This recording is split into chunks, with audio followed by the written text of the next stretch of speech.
ఏం జరుగుతోంది అసలు? ఈ దేశంలో 20 లక్షల మంది పాస్టర్లు ఉన్నారు. ఏం పీకుతున్నారు? తిని తొంగుంటున్నారా?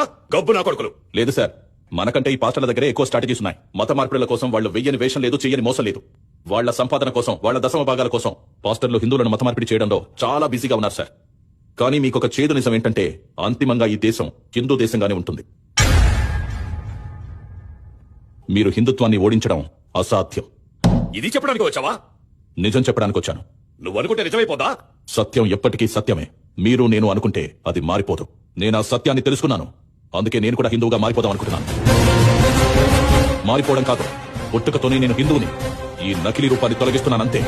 నీకెవరు పిచ్చి పట్టిందా? లేదు, పట్టిన పిచ్చి వదిలింది. ఏసీని వదిలేస్తావా? మన మతానికి ద్రోహం చేస్తావా? ద్రోహం గురించి మనం మాట్లాడకూడదు సార్. అసలు ద్రోహం ఎవరిదో నేను చెప్తాను వినండి. ఏ ధర్మం కోసం నా తాత ప్రాణత్యాగం చేశాడో ఆ ధర్మాన్ని నాశనం చేయడానికి నేను తిరుగుతున్నానని నాకు అర్థమైంది. మా తాత త్యాగం వృధా పోలేదు.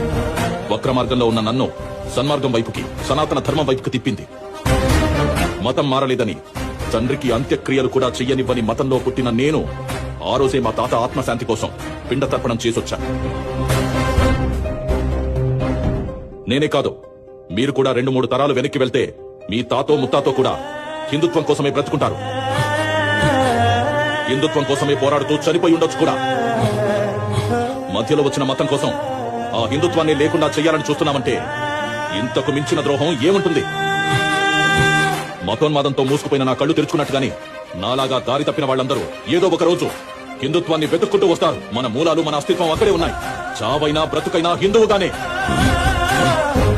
మీరు నాకు అప్పగించిన ఈ మిషన్ ఇండియా ప్రాజెక్ట్ కోసం నేను నిజాయితీగా సేకరించిన రిపోర్ట్ ఇది. అన్ని వివరాలు ఇందులో ఉన్నాయి.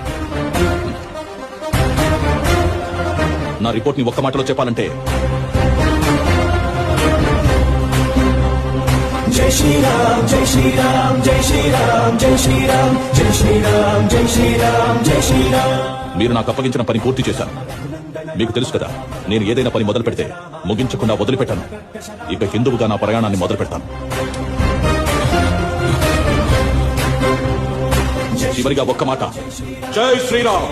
జై శ్రీరామ్ జై శ్రీరామ్.